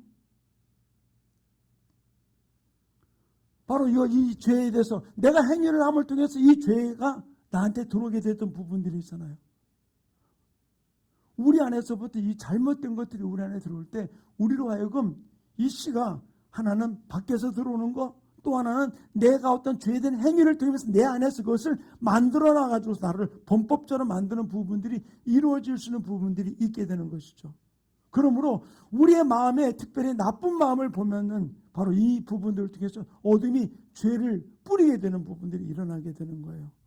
그것을 통해서 우리 안에서 잘못된 범법한 하나님 원하지 않은 부분으로 달려가는 일들이 벌어지게 되는데 이 부분들을 갈라디아서 6장 7절과 8절 이렇게 기록해 놓고 있습니다. 우리 함께 읽겠습니다. 시작. 스스로 속이지 말라. 하나님은 없인 여김을 받지 아니하시나니 사람이 무엇으로 심든지 그대로 거두리라. 자기의 육체를 위하여 심는 자는 육체로부터 썩어질 것을 거두고 성령을 위하여 심는 자는 성령으로부터 영생을 거두리라. 무엇을 심느냐는 거예요. 내 안에 어둠 속에서부터 내가 잘못된 부분들을 심는 것, 내 육체를 위해 심는 것은 육을 위해 있는 것밖에 될 수밖에 없다는 것이죠. 그러나 영생을 위해 심는 자는 영생으로부터 영생을 거두리라라고 얘기를 해주고 있는 것이죠. 그러므로 우리 마음에 뿌려진 죄가 어떤 것인지 이 부분들 우리가 하나하나 끊어놓고 주님 앞에 달려갈 수 있는 모습들이 이루어지기를 간절히 축원합니다. 바로 이 축복의 통로를 가지고서 하나님 우리에게 만들어 놓으셨는데 이것과 반대되는 부분들을 우리 안에서부터 내가 죄로 인해서 내 육체를 위해서 심었던 모든 일들이 결국 우리 안에 잘못된 씨로 나아가게 되는 모습임을 이야기를 해주고 있는 것이죠. 그렇다면 우리가 이 잘못된 씨를 어떻게 우리가 이것을 씻어버릴 수 있는가? 이 죄와 죄과 이 모든 것들을 어떻게 씻어버릴 수 있느냐는 것이에요. 여기서 바로 제가 첫 번째 죄에 대해서 두 번째 죄과에 대해서, 세 번째 죄악에 대한 부분들을 다뤘습니다. 자, 이 부분들을 우리가 어떻게 씻어버릴 수 있느냐, 어떻게 쓰느냐. 자, 죄가 어디 있는지를 알아야 돼요. 죄가 어디 있는지. 혹시 고지서를, 교통법규 위반 고지서를 받아 보신 적이 있으실 거예요. 지금은 전산이 우리나라가 워낙 잘 돼 있기 때문에, 그래서 전산에서 나오는 거기 계좌번호를 가지고 돈만 송금을 딱 하고 나면 다 끝나버립니다. 근데 예전에는 뭐 고지서가 날라오면 그 고지서를 들고 그 죄를 내가 예를 들어 교통법규 위반을 했을 경우에 그 고지서를 가지고 그 부서를 찾아가야지만 되는 것이죠. 근데 그것을 다른 데로 찾아다니면 어떻게 될까요? 해결할 수 없는 거거든요. 근데 우리의 죄를 어디 있는지를 알아야죠. 내 죄가 어디 있는지. 엉뚱한 데 가가지고서 우리가 아무리 이야기한들 우리 죄 문제를 해결할 수 있는 부분들이 전혀 아닌 것이거든요. 바로 죄악을 해결하는 방법이 바로 무엇이냐? 죄가 어디 있는지를 알아야 되거든요. 이 부분들을 성경은 이렇게 이야기해 주고 있습니다. 예레미야 17장 1절 우리 한번 같이 읽겠습니다. 시작. 유다의 죄는 금강석 끝 철필로 기록되되 그들의 마음판과 그들의 제단불에 새겨졌거늘. 자, 여기서 뭐라 씁니까? 우리의 죄가 유다의 죄라는 것을 우리 믿는 자들이 통칭해서 하는 이야기거든요. 유다의 죄가 금강석 끝 철필로 우리 마음판과 제단불에 기록되어 있다 그랬어요. 우리의 마음판에. 사람이 잘못하면 양심이 두근두근 거리잖아요. 근데 그 죄가 어디에? 우리 마음판에 새겨진 거예요. 그럼 이 마음판에 새겨진 죄를 우리가 그럼 어떻게 이것을 해결하고 씻어 나갈 것인가? 그냥 나 혼자서 회개합니다. 구약에서 이 죄를 해결하는 방법에 대해서 어떻게 했습니까? 내가 죄를 지었음을 알면은 그 죄 지은 사람이 짐승을 가지고 가잖아요. 사람의 경제적인 수준에 따라서 소를 가지고 가는 사람도 있고 염소나 양을 가져가는 사람도 있고 그것보다 못한 사람은 비둘기를 가져가는 사람도 있고 또 그것보다 못한 사람은 밀가루 한 흰을 가지고 가서 내 죄를 고하고 씻음받게 되는 것이죠. 근데 이 죄가 내 마음판에 새겨진 죄를 우리가 어떻게 씻을 수 있느냐 하는 것이에요. 이것을 성경은 이렇게 기록해 놓고 있습니다. 레위기 16장 18절 19절을 같이 읽겠습니다. 시작. 이는 여호와의 앞 제단으로 나와서 그것들을 위하여 속죄할지니 곧 그 수송아지 피와 염소의 피를 가져다가 제단 귀퉁이 뿔들에 바르고 또 손가락으로 그 피를 그 위에 7번 뿌려 이스라엘 자손의 부정에서 제단을 정결하게 할 것이요. 내 경제적인 수준에 따라서 소를 잡든지 염소를 잡든지 양을 잡든지, 근데 우리가 스스로 보면은 하나님 앞에 어떤 모습으로 우리가 드리냐는 거예요. 우리나라가 80년대 가장 경제적으로 부흥하고 막 발전할 때 뉴스에서 가전제품을 또는 이렇게 광고할 때 또는 차량을 광고할 때 많은 썼던 용어 중에 하나가 뭐냐면 중산층이라는 이야기를 많이 했었어요.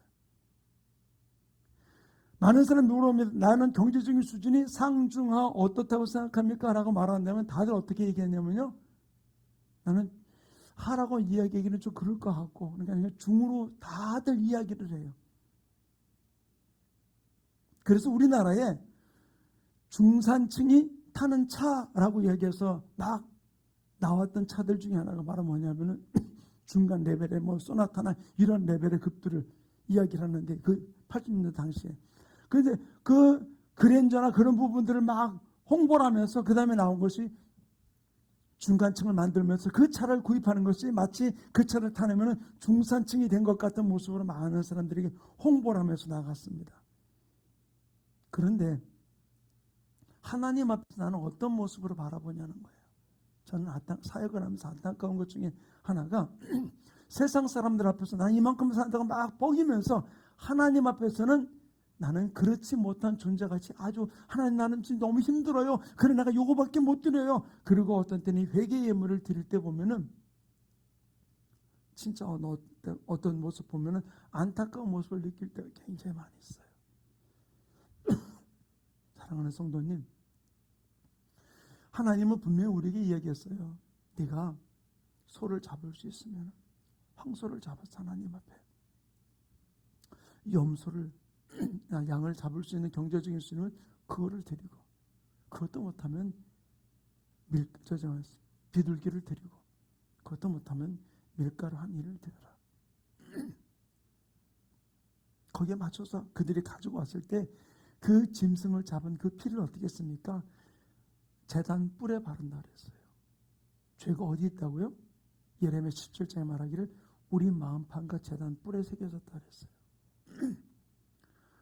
우리 마음판에 새겨진 부분들은 내 가슴을 찢으며 회개함을 통해서 우리는 용서받을 수, 씻음 받을 수 있어요. 그러나 그 죄가 동일하게 두 군데 기록되어 있다고 그랬죠. 내 마음판과 제단 뿔에. 제단 뿔에 받쳐 기록된 부분들은 내가 회개함과 회개의 짐승을 드리는 거예요. 회개 예물을 드리는 거예요. 예물을 드림을 통해서 그 피가 제단뿐에 발려짐을 통해서 씻음 받게 되는 부분들을 레위기 말씀을 통해서 이렇게 가르쳐주고 있는 부분들입니다. 레위기로 끝나는 것이 아니라 요한계시록에 이렇게 기록해 놓고 있어요. 요한계시록 7장 14절 함께 읽겠습니다. 시작. 내가 말하기를 내 주여 당신이 아시나이다. 아니 그가 나에게 이르되 이는 큰 환난에서 나오는 자인데 어린 양의 피에 그 옷을 씻어 희게 하였습니다. 우리가 어린 양의 피에 예수의 피에 우리는 정결하게 썼을 때 주님 앞에 깨끗하게 나옴을 이야기를 해주고 있거든요. 우리가 주님의 보혈을 의지하면서 예수의 피로 우리 모든 죄 문제를 해결됐습니다. 그런데 중요한 것은 주님께서 그럼 이때 우리가 회개할 필요가 없느냐? 그럼 우리 구원파 되는 거예요. 구원파는 한번 얘기하면 끝난 거예요. 끝난 것이죠. 부산에서 대전에 있는 박모 목사가 계속해서 우리 대전 시내에 그 보면 차량에다가 붙이면서 거듭남의 비밀 그래가지고서 막 세미나를 하면서 막 이야기를 합니다. 근데 이단이거든요. 그러면서 그들은 회개했다고 이야기를 합니다. 그리고 구원파가 믿는 자들한테 도전을 주는 것이 바로 무엇입니까? 당신 구원받은 날이 언제입니까? 글쎄요. 제가 중학교 때인가 고등학교 때인가 아니면 결혼해서 내가 이럴 때 부흥회를 통해 내가 은혜를 받으면서 주님이 나를 깨끗하게 씻어주셨음을 내가 경험하게 되었습니다. 근데 그날이 며칠인데요? 모르겠는데요. 어떻게 당신이 당신 생일이 언제입니까? 생일이 몇 월 며칠입니다. 그러면 당신 육적인 생일을 기억하면서 어떻게 영적인 생일을 기억하지 못합니까? 그건 구원받은 게 아닙니다. 그러면은 머뭇머뭇해서 믿는 자들이 미혹되는 일들이 굉장히 많아요. 기억 못할 수도 있어요. 우리가 이 땅을 살아가면서 한 번 주님 앞에 용서받은 거로 끝나는 것이 아니라 우리는 자범죄가 있어요. 주님은 십자가에서 우리 원죄를 해결해 주신 거예요. 우리 힘으로서는 도저히 감당할 수 없는 원죄를 주님께서 끊어주셨어요. 다 해결해 주고 사망 권세를 깨뜨려서 우리 더 이상 어둠에게 잡히지 않게 만들어 주신 것이죠. 그런데 우리의 범죄함을 통해서 우리 마음판과 제단뿐에 새겨진 죄를 주님 앞에 회개하고 나가는 부분들인 거거든요. 히브리서 10장 22절은 이렇게 기록해 놓고 있습니다. 함께 읽겠습니다. 시작. 우리가 마음의 뿌림을 받아 악한 양심으로부터 벗어나고 몸은 맑은 물로 씻음을 받았으니 참 마음과 온전한 믿음으로 하나님께 나아가자. 우리의 진실로 온전한 모습으로 주 앞에 나아갈 수 있는 방법은 바로 무엇입니까? 예수의 피로 우리 원죄를 얘기해 주실 그 부분 앞에 하나님의 말씀의 근거에서 우리가 회개하고 주 앞에 나아가는 부분들이에요. 이것이 철저하게 우리에게 쓰는 겁니다. 저희 교회 안에서는 헌금 봉투가 뒤에는 많은 것도 있지만 특이한 봉투가 하나 있어요. 새빨간색 헌금 봉투가 있습니다. 그 봉투는 회개 예물이에요. 회개 봉투예요. 우리 성도들에게 이야기를 해요. 거기다 회개 예물을 넣으면서 회개할 때는 이름을 기록하지 말아라. 왜? 누가 어떤 부분들을 기록했다는 것을 헌금위원들도 알 수 있는 부분들이 있기 때문에 내가 어떤 하나님 앞에 이렇게 회개하기 원합니다라고 이야기할 때 거기다가 담아서 그냥 들어라. 하나님이 다 받으시는 부분들이니까. 바로 우리가 이 죄가 내 마음판과 단뿔에 새겨졌음을 또 그것을 짐승의 피를 가지고 제단분의 바람을 통해서 씻어주고 우리 맑은 물로 씻음을 통해서 해결된다는 사실을 우리에게 이야기해주고 있는 것이죠. 그 입술로만 회개하는 거를 끝나는 것이 아니라 우리 가슴을 찢으면서 주님 앞에 회개할 때 하나님이 예물과 함께 올려드릴 때 우리 모든 죄를 씻는 놀라운 역사가 일어나게 된다는 것이죠. 우리 마음판에 씻겨준 죄, 우리가 회개하는 건 바로 무엇입니까? 회개라는 말 국어사전적으로 보면 돌이키는 거예요. 방향을 완전히 돌리는 것입니다. 그래서 성경은 이 우리 마음판에 새겨준 죄를 회개하는 부분을 이렇게 언급합니다. 이사야 57장 15절 우리 함께 읽겠습니다. 시작. 지극히 존귀하며 영원히 거하시며 거룩하다 이름하는 이가 이같이 말씀하시되 내가 높고 거룩한 곳에 있으며 또한 통회하고 마음이 겸손한 자와 함께 있나니 이는 겸손한 자의 영을 소생시켜 통회하는 자의 마음을 소생시키려 함이라. 우리의 마음에 통회하는 마음으로 소생시키신 부분을 언급하며 이야기를 해주고 있어요. 또한 베드로전서 1장 3절 이렇게 기록해 놓고 있습니다. 함께 읽습니다. 시작. 우리 주 예수 그리스도의 아버지 하나님을 찬송하리로다. 그의 많으신 긍일대로 예수 그리스도를 죽은 자 가운데서 부활하게 하심으로 말미암아 우리를 거듭나게 하사 산 소망이 있게 하시며 바로 예수의 피로 우리를 거듭나게 하사 산 소망이 있게 만들어 주셨음을 우리에게 이야기를 해주고 있는 것이죠. 바로 이 부분들을 통해 우리 모든 죄악들을 하나님께 풀어버리는 부분들을 언급하며 이야기해주고 있는 것이죠. 희생 제물을 드리는 것, 내 죄가 무엇인지를 깨달은 자만이 희생 제물을 주님께 드리며 회개 예물을 주님 앞에 드리면서 주님 앞에 감사함으로 나가게 되는 부분들, 이사야 시편 50편 23절 말씀에 이렇게 기록해 놓고 있어 함께 읽겠습니다. 시작. 감사로 제사를 드리는 자가 나를 영화롭게 하나니 이는 행위를 옳게 하는 자에게 내가 하나님의 구원을 보이리라. 감사로 제사 드리는 자가 억지로가 아니에요. 감사함으로 하나님이 이렇게 씻음 받음에 대해서 내 죄를 깨닫게 됨에 대해서 감사함을 주님 앞에 올려드릴 때 하나님께 모든 것들을 기쁘게 받으심을 이야기해 주고 있는 것이죠. 또한 시편 100편 4절은 이렇게 기록해 놓고 있어요. 함께 읽습니다. 시작. 감사함으로 그의 문에 들어가며 찬송함으로 그의 궁정에 들어가서 그에게 감사하며 그의 이름을 송축할지어다. 다른 것 아니에요. 우리가 감사하는 것, 이것이 얼마나 귀중한 일인지 몰라요.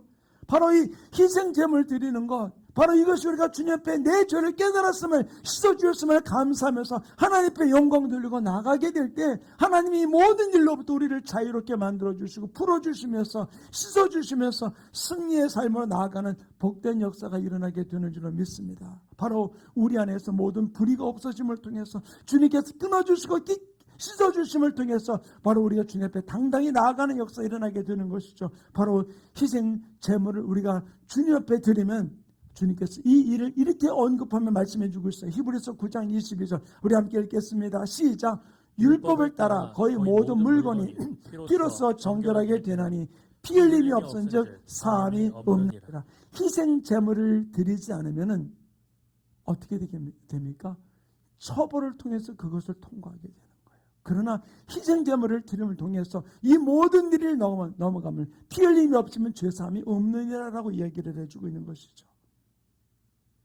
사랑하는 성도님, 구약에는 희생 제물을 통해서 하나님 앞에 죄 씻음을 받게 되었었어요. 그러나 일회성이었던 부분들이죠. 신약에 있어서는 예수님의 희생을 통해서 단번에 우리의 죄 문제를 해결해 주셨어요. 원죄 문제를. 그러나 우리에게 이제 남은 것은 자범죄인 것이죠. 자범죄가 계속해서 마귀가 우리의 삶 속에서 가라지를 뿌리는 통로를 만들어 놓고 그 나쁜 열매를 맺는 일에 영양분을 공급하는 일을 계속해서 하게 되는 부분들인 것이에요. 그러므로 우리가 예수 믿고 돌이켰다는 얘기가 바로 무엇입니까? 하나님 원하지 않은 죄를 철저하게 끊어버리고 회개하고 이 모든 원인들을 끊어버리고 나가게 될 때 하나님 우리의 삶 속에서 새 역사를 이루는 삶이 일어나게 되는 줄 믿습니다. 죄악은 시간이 지나간다고 끊어진 게 아니에요. 사람들 속에서는 시간이 지나서 이만큼 됐으니까 이제는 끝났겠지, 다 잊어졌겠지라고 이야기할 수 있어요. 아니요. 죄악은 하나님이 다루세요. 회개하지 않으면. 그러므로 우리는 어떤 일들 속에서라도 우리는 끝까지 이 죄 문제를 주님 앞에 풀어버리고 주님 앞에 끊어버리고 달려가는 삶이 일어나야 될 줄 믿습니다. 바로 구약의 이야기뿐만 아니라 신약에서 아까 읽었던 히브리서 9장 22절에 뭐라고 기록해놨어요? 율법을 따라 거의 모든 물건이 피로써 정결하게 되나니 필림이 없은 적 사함이 없다라고 얘기해주고 있었잖아요.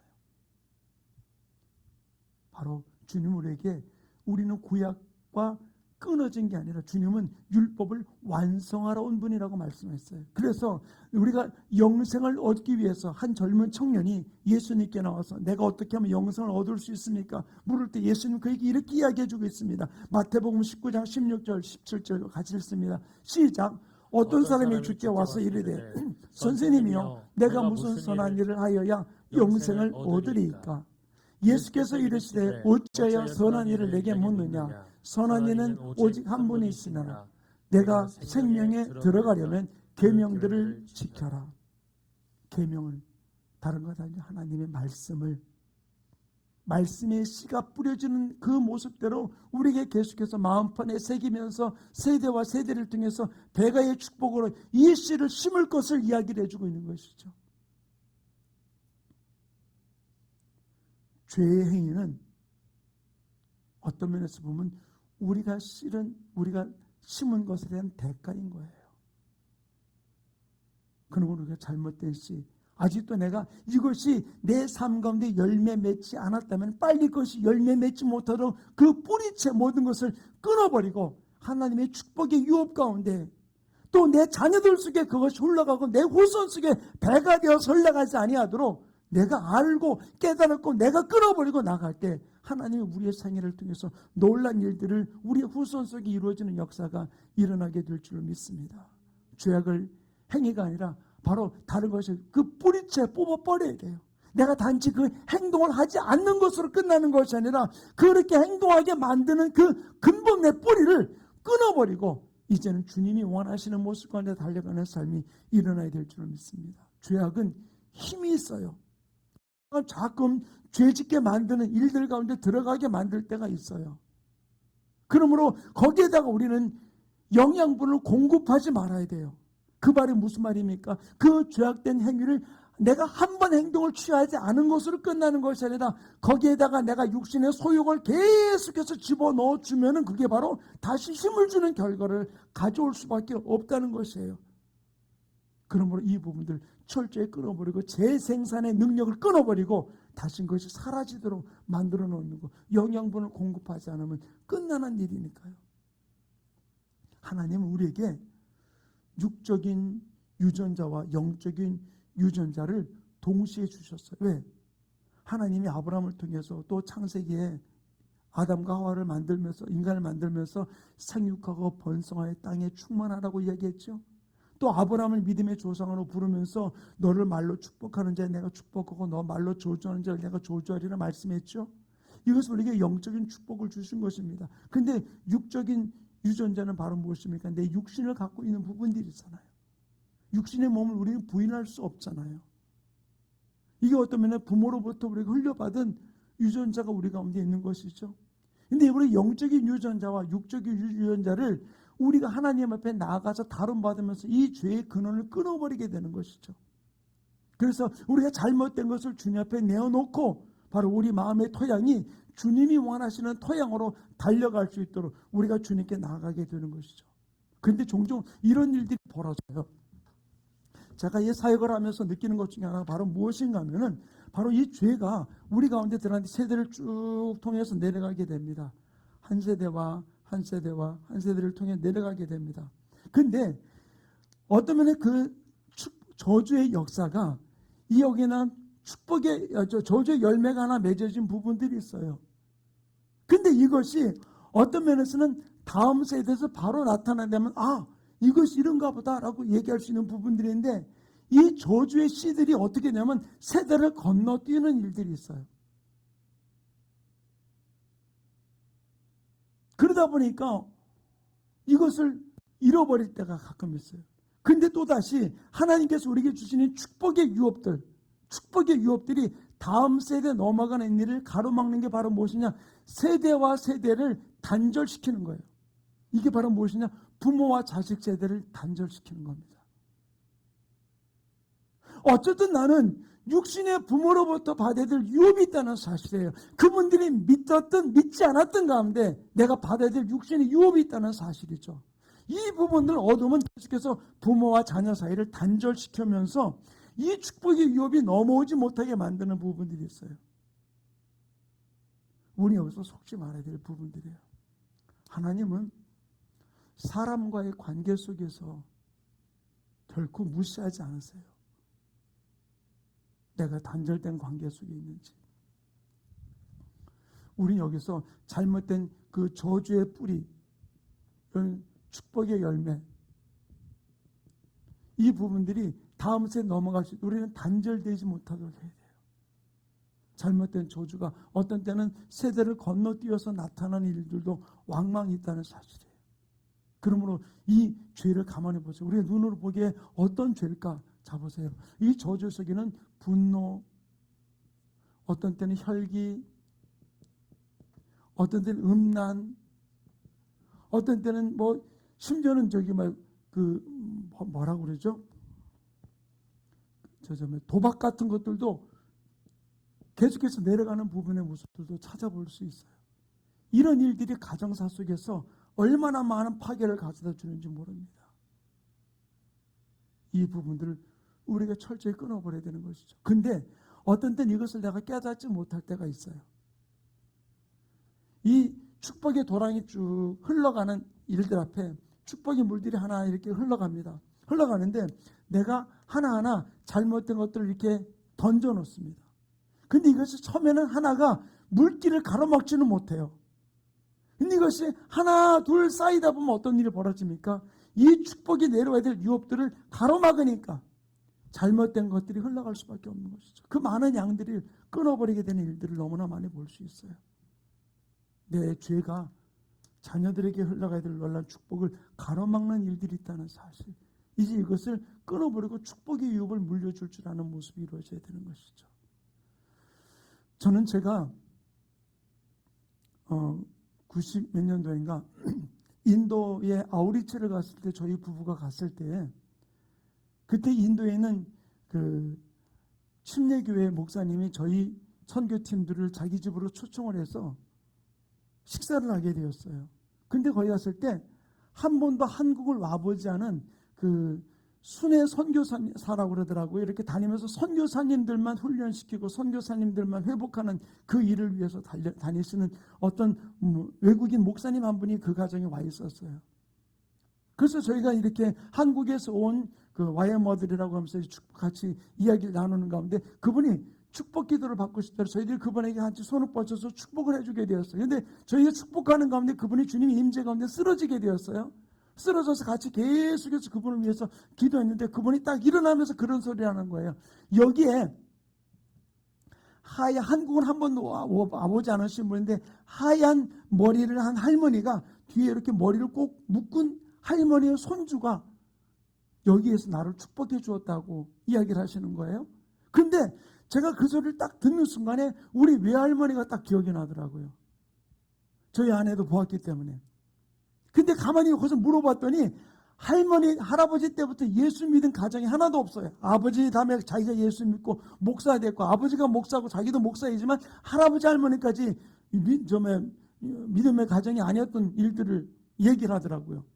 근데 딱 보는 순간 저더라고요. 그래서 제가 제 아내 보고 그랬어요.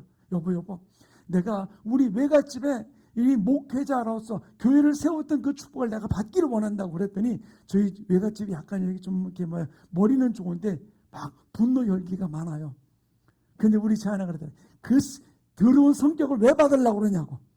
그래서 내가 아니 그게 아니고 할아버지가 이북에서부터 예수 때문에 믿어왔던 그 축복이 또 한국에 와가지고서 이 땅에서 교회를 세웠던 그 일들의 유업을 내가 물려받기 원한다고. 왜냐하면 거기는 목회자가 없으니까. 나만 목회라고 있으니까. 받겠다고 그랬던 것이죠. 그랬더니 막 그 얘기를 하면서 막 그러길래 나는 그걸 받는다고 그랬어요. 근데 저희 교회에 전도사님 한 분이 미국 텍사스에서 오셨어요. 부부가. 저희 교회에서 같이 전도 사역을 하는데 가만히 보니까 그 사모님이 홍천 박내에서 왔더라고요. 그래서 제가 그랬어요. 사모님 거기에 박내 감리교회가 있죠? 그랬더니 예 있대요. 그 박내교회 머릿말에 저희 외할아버지 이름이 있습니다. 저희 외할아버지가 그 교회를 세우셨거든요. 그랬더니 깜짝 놀라더라고요. 그래서 가서 물어보니까 진짜 거기에 저희 할아버지 이순백 할아버지 이름이 있는 거예요. 거기 내려오셔서 거기서 교회를 세우셨거든요. 제가 무슨 얘기를 하느냐, 우리의 축복을 가로막는 부분들이 있고요, 내가 그것을 인정하지 못함을 통해서 받아들이지 못하는 일들이 많이 있어요. 뒷부분에 혹시 얘기할 수 있는 기회가 될지 모르겠지만 여러분의 부모님들 가운데 혹시 예수를 안 믿은 분도 계실 수 있어요. 근데 보세요, 예수를 안 믿었다 할지라도 그분이 맨날 나쁜 짓만 하고 사셨습니까? 남에게 피해만 주고 사셨습니까? 아니잖아요. 예수는 안 믿었지만 그들이 심어 놓았던 모든 일들이 있어요. 축복의 씨앗들이 있어요. 그것을 내가 내 것으로 주장할 수 있는 권리가 나에게 있다는 사실을 여러분 기억하시기 바랍니다. 나는 당대 예수 믿기 때문에 나는 아무것도 할 수 없어. 나는 혼자 내가 힘들게 목회를 하고 있고 힘들게 신앙생활을 하고 있다. 아니요. 내가 예수 믿지 못했지만, 예수 믿지 않으셨지만 우리 아버지 부모님이, 우리 할아버지가, 우리 증조가 심어놨던 놀란 축복의 유업에 대해서 내가 주장할 수 있는 권리가 내게 있다는 사실을 우리는 기억하기를 간절히 축원합니다. 이것을 이번 세대와 세대 세미나를 통해서 그것을 찾고 내가 끊을 것은 끊어버리고 하나님의 축복의 유업 가운데 달려가는 아름다운 주인공들이 되시기를 간절히 축원합니다. 오늘 했던 강의 내용을 한번 잠깐 요약을 하도록 하겠습니다. 세대 간에 내려오는 축복과 저주는 바로 무엇이냐? 다른 것 아니에요. 씨라는 사실, 많은 내 말과 언어가 씨라는 사실을 우리는 기억해야 돼요. 그러면 내가 어떤 말을 해야 되냐는 것이죠. 그리고 이 씨는 내 마음에 새겨진다는 거예요. 그리고 이 씨는 세대와 세대를 통해 내려가고 씨는 배가의 원칙을 통해서 넘어간다는 사실을 우리는 기억해야 돼요. 저주도 마찬가지로 그 저주에 쓴 말이 내 마음판에 원수가 가라지를 뿌리고 이것이 세대와 세대를 통해 내려오고 배가가 되어서 내 삶을 파괴하고 우리 가문을 파괴한다는 사실을 우리는 기억해야 돼요.